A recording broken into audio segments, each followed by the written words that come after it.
My whole life, I thought I was made completely broken. When I was 14, I was raped.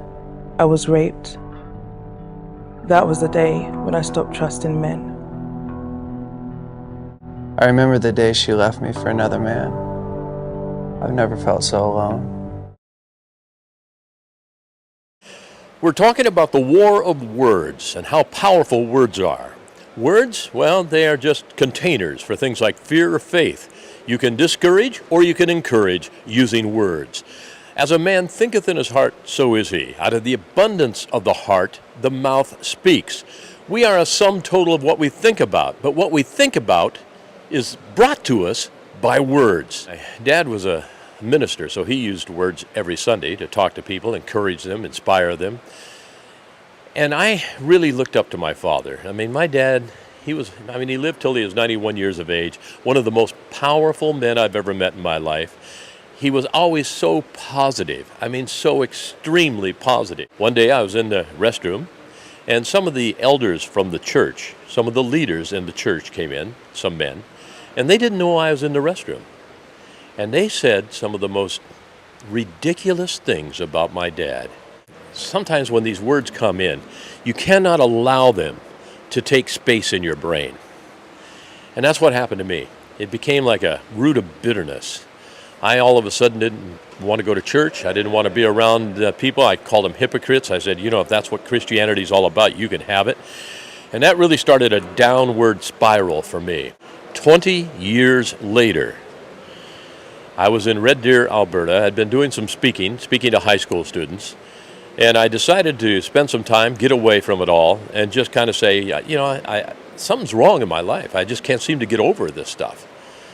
And as I was sitting there, it's like I heard this voice. It wasn't an actual voice, but it started inside of me. I believe it was God speaking to me, but you kind of deal with that however you can.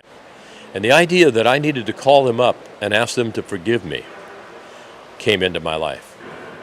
And I really fought that.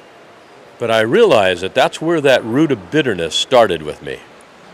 And I said, you know what? I got to get in touch with these men. I need to do that. And I can remember calling up the one gentleman, and I said, 20 years ago, I remember you saying some things about my dad, and I was so bitter, and it stayed with me all these years. I need to ask you to forgive me for my bitterness and my hatred for what you said. Well, I heard this long pause on the other side, and the guy said, hey, no problem. Yeah, absolutely, and I want you to forgive me for doing what I did. We had an amazing talk.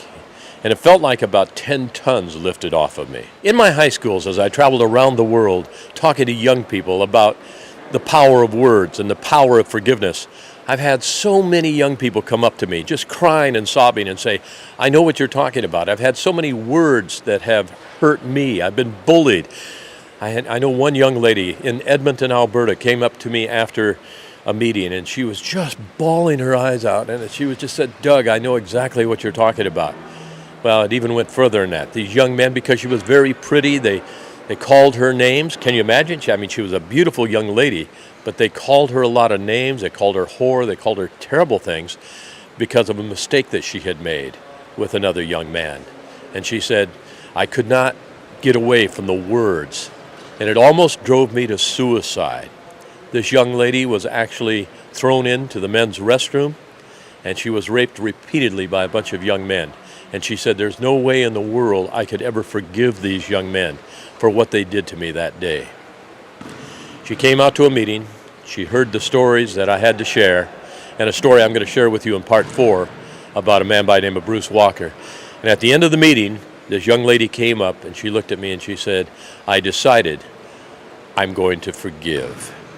I have to forgive. I cannot live with the hatred any longer. One of the most powerful things you can do in life is to forgive. Now I can trust again. Now that people know me, I have real intimacy. The truth has now truly set me free. I can now love again. This is Doug Coy. So, what do you think?